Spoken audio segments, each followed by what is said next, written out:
नमस्कार, मैं राज अजंता न्यूज़ पर आप सभी का स्वागत करता हूँ। साल 2017 में होने वाले मुंबई मनपा चुनाव का आगाज़ हो चुका है। आज हमारे साथ महाराष्ट्र नवनिर्माण सेना के वार्ड नंबर 156 के उम्मीदवार अश्विनी माटेकर जी और उनके साथ अशोक माटेकर जी मौजूद है। आप दोनों का हमारे न्यूज़ चैनल पर स्वागत है। अश्विनी जी, हम आपके वार्ड में घूमे, कई लोगों से मिले।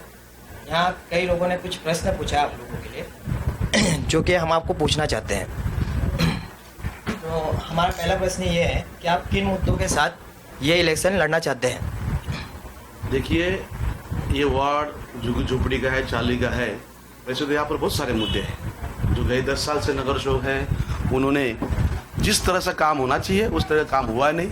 आज भी स्वच्छता, शौचालय, लादी, गटर, ये सब सुविधा लोगों को नहीं मिली है। साथ साथ ये छोटी छोटी सुविधा भी तो मिली नहीं है। साथ साथ हमारे वार्ड में अच्छे मैदान नहीं, गार्डन नहीं, कुछ भी सुविधा दी गई नहीं। केवल धूप पट्टी लगाने का काम चालू है और 10 साल से लोग उनसे परेशान हैं। इस बार के इलेक्शन में आप किन्हें अपना विरोधी नेता मानते हो? नहीं भैया, सच पता जाए तो जितने भी उम्मीदवार हैं, मेरे ख्याल से कुछ अभी शॉर्टलिस्ट नहीं हुआ, लेकिन मुझे जो जानकारी है कुछ 9 उम्मीदवार है। लेकिन मैं उम्मीदवारों से मैं उनको विरोधी नहीं मानता हूँ।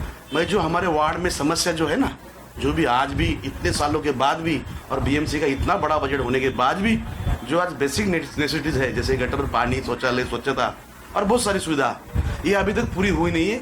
इनको मैं विरोधी मानता हूँ। ये सबको मैं हटाना चाहता हूँ और लोगों को सुविधा देना चाहता हूँ। जी, आपकी बात तो सही है, लेकिन हम आपको पूछना चाहते हैं कि यहाँ पर जैसे कि आपने बोला कि बहुत काम नहीं हुए, तो आप बता सकते हो कौन से काम नहीं हुए?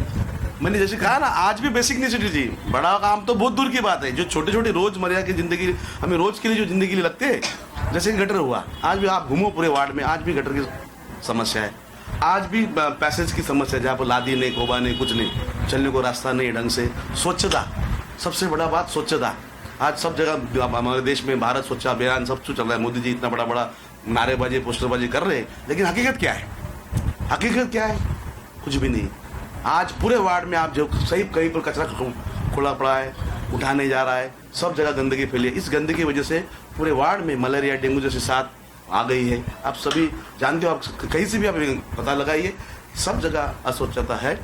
ये भी आज तक पूरा नहीं हुआ।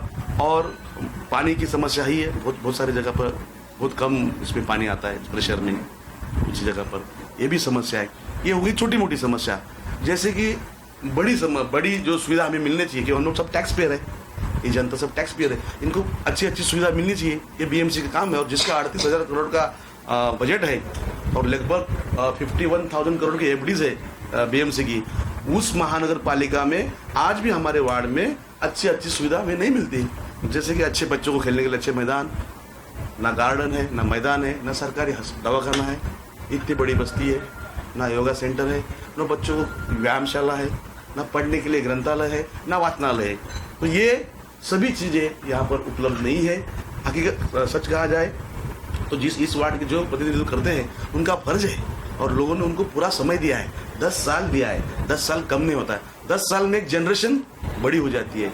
उसके हिसाब से उन्हें कुछ काम किया नहीं, और अभी काम करना तो दूर की बात है। जिन पर भरोसा किया था उन्होंने परिवर्तन काम के जरिए करना चाहिए था, लेकिन खुद का परिवर्तन कर लिया है। एक खुद का पार्टी छोड़ के दूसरी पार्टी में गए। तो आपका ये आरोप सीधा सीधा यहाँ के नगर सेवक के ऊपर है कि उन्होंने अपने कार्यकाल में कोई भी काम, मतलब ज़्यादातर काम नहीं किया है। तो हम आपसे ये जानना चाहते हैं कि अगर आप जीत कर आते हो तो आपने क्या क्या प्लान्स बना के रखे, क्या आप करोगे आपके वार्ड के लिए? जैसे कि मैंने अभी कहा कि लोगों ने उनको 10 साल का पूरा समय दिया था, लेकिन 10 साल के बाद भी ये ठीक है, मैं आपका विरोधी उम्मीदवार हूँ इसलिए, लेकिन आप खुद आपके न्यूज़ चैनल के जरिए सर्वे करिए, लोगों से पूछिए क्या वो 10 साल के कार्यकाल में लोग सुखी है, समाधानी है, उनसे कार्य से खुश है क्या? आप उनसे पूछिए। मेरे हिसाब से जहाँ तक मेरी जानकारी है, और मैं तो सालों से यहाँ पर रहता हूँ, मैं रोज हर गली नुक्कड़ में घूमता हूँ, लोग उनसे नाखुश हैं। जिस हिसाब से सुविधा मिलनी चाहिए, जिस तरह का विकास होना चाहिए, वैसा विकास हमारे वार्ड में हुआ नहीं। आपका दूसरा प्रश्न था कि मैं क्या करूँगा। जैसे कि मैंने कहा, नगर सेवक को पूरा फंड मिलता है। उस फंड के अलावा और भी बजट के फंड मिलते हैं और भी अलग अलग हेड होते हैं फंड के, वो सब फंड ज़्यादा फंड हमारे वार्ड में लाने की मैं कोशिश करूँगा। और ये छोटी मोटी जो समस्या है, शौचालय, पानी, गटर, ये तो मैं करूँगा ही करूँगा। साथ साथ जो बड़ी सुविधा आज तक किसी नगर सेवक ने हमारे यहाँ पर जो दी नहीं है, जैसे मैंने अभी कहा, मैदान, garden, yoga centre, open gym, वाचनालय, ग्रंथालय, सरकारी दवाखाना, ये भी बड़ी बड़ी सुविधा देने का काम मैं यहाँ पर करूँगा। साथ साथ महिलाओं को रोजगार, जो यंग जनरेशन है उनके रोजगार के लिए, उनको जो स्कूल में बच्चे उनके स्किल डेवलपमेंट के लिए मैं खुद सामने खड़ा होकर ये काम करूँगा। तो आपने अभी बात किया है कि युवाओं के और महिलाओं के बारे में, तो हम वही प्रश्न पे आपके साथ वापस से आते हैं कि आप जीत कर आते हो तो यहाँ के युवाओं और महिलाओं के लिए आप क्या करेंगे? जैसे कि मैंने कहा कि हमारा स्लम एरिया है, झुग्गी झोपड़ी में रहने वाले लोग हैं। यहाँ का पहला जो प्रश्न आपका महिलाओं के लिए मैं क्या करूँगा, हमारी बहुत सारी महिलाएं, सब लोग गरीब लोग हैं यहाँ पर, हमारी बहुत सारी महिला आज भी घर काम करती है, छोटा मोटा रोजगार काम करती है, बहुत परेशान है लोग। तो मेरा पहला प्राथमिकता ये रहेगा कि ऐसी महिलाओं को सेल्फ एम्प्लॉयड होने के लिए बहुत सारे कोर्सेज आते हैं, उनको मैं वो कोर्सेज के जरिए उनको काम देने की कोशिश करूँगा। घर घर बैठ के कैसे उन्हें रोजगार मिले, इसके लिए मैं कोशिश करूँगा। साथ साथ उनकी सुरक्षा, जो बड़ी यहाँ पर बड़ी असुविधा है लोगों की, महिलाओं की सुरक्षा के लिए, उनकी सुरक्षा के लिए मैं पूरा प्रयास करूँगा। और जैसे कि कहा आपका दूसरा प्रश्न ये था कि मैं युवाओं के लिए क्या करूँगा। जैसे कि आप जानते हो, किसी भी देश में, किसी भी नगर में सबसे बड़ा ताकत होती है युवा की। और आज का यूथ अच्छा यूथ है, पढ़ा लिखा यूथ है, आज का यूथ बहुत समझदार यूथ है। तो ऐसे बच्चों के लिए समझदार, क्योंकि हमारे देश का भविष्य है, तो हमारे इन भविष्य के लिए, देश के भविष्य के बच्चों के लिए मैं अच्छे से अच्छा काम, उनको जो लोग पढ़े लिखे बच्चे हैं उनको रोजगार देने के लिए मैं पूरी मेहनत करूंगा। जैसे कि जॉब फेयर है और बहुत सारे जरिए उनको नौकरी मिले, या खुद का व्यवसाय करने के लिए, खुद का स्किल डेवलपमेंट करने के लिए मैं उनको पूरी तरह उनको मैं मदद करूंगा। साथ साथ जो बच्चे पढ़ते हैं स्कूल में, कॉलेजेस में, उनके लिए अलग अलग तरह से उनको प्लेटफॉर्म, चाहे कल्चरल हो, एजुकेशनल हो, सोशल हो, अनेक तरह के प्लेटफॉर्म मैं उनको उपलब्ध करके दूंगा, ताकि पढ़ाई के साथ साथ उनके अदर स्किल, स्पोर्ट्स भी हो, उनमें भी उनको भी मैं स्पोर्ट्स में बढ़ावा दूंगा, कल्चर में बढ़ावा दूंगा, सोशल में बढ़ावा दूंगा। ऐसा करके जो हमारे वार्ड के यूथ है उनको सभी तरह से मैं हेल्प करके, ताकि वो एक अच्छे नागरिक बने। पढ़ने के साथ साथ एक अच्छा नागरिक बनना, एक देश का अच्छा नागरिक होना, ये बहुत जरूरी है।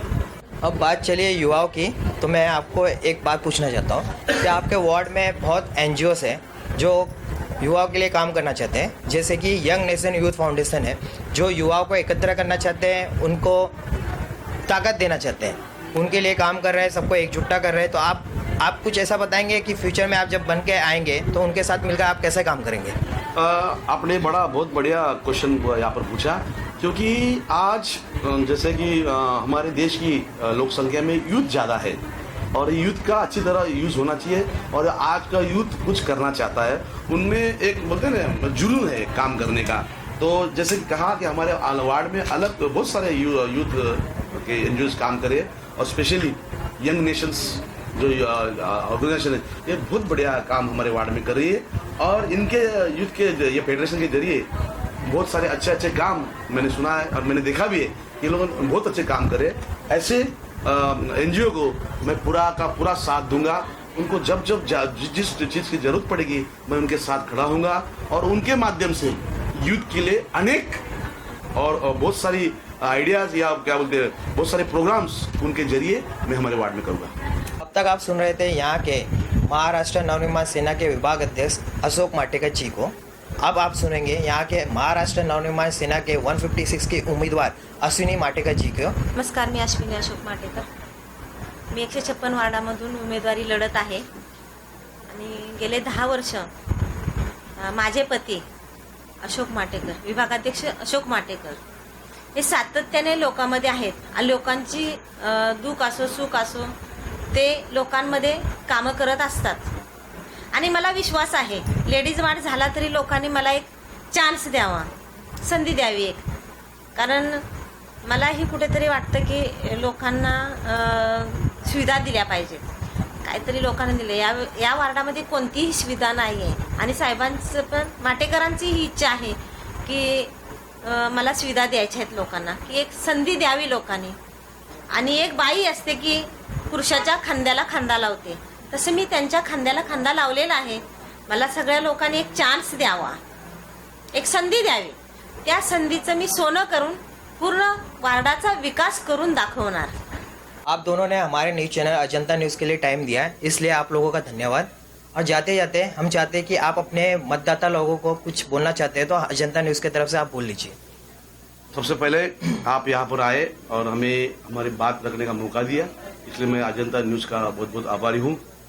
और मेरे वार्ड के सभी मतदारों से मैं एक नम्र निवेदन करना चाहूँगा कि 10 साल से मैं आपकी निरंतर सेवा कर रहा हूँ.